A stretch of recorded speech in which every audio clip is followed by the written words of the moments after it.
My rotation internship at UB served me very well in preparation for this long career.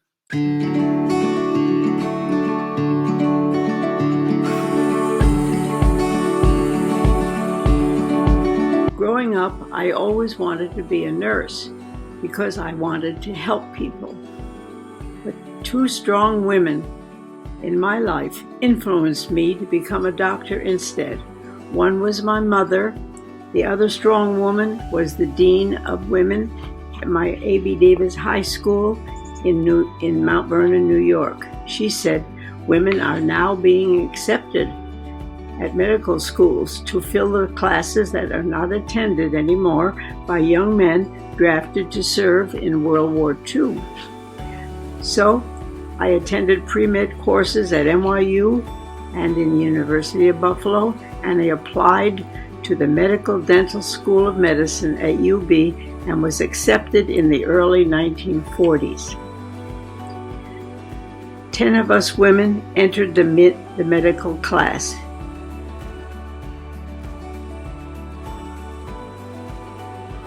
The most advantageous aspect of my medical training at UB was a 2-year rotating internship at the Big Erie County Municipal Hospital.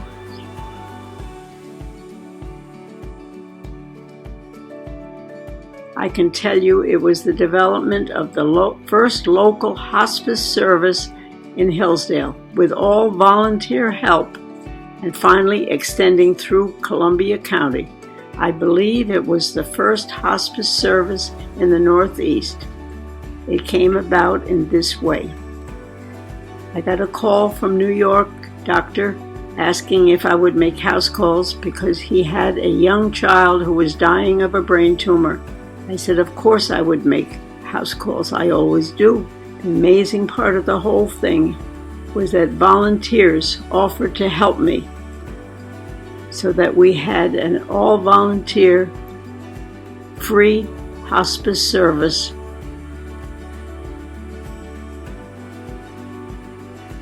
I married, upon graduation, Dr. John Waldo.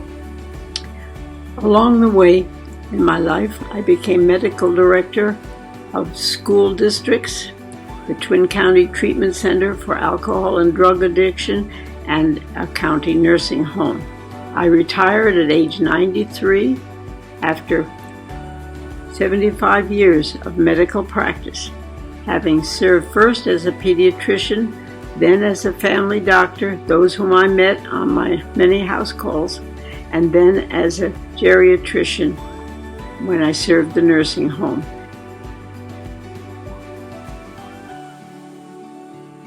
Now, in my 99th year of life, I'm still looking for ways to be useful. So I wrote a book about the challenges and the adventures that I incurred as a first woman doctor in my current hometown of Hillsdale. The book is called The Doctor Wore High Heels.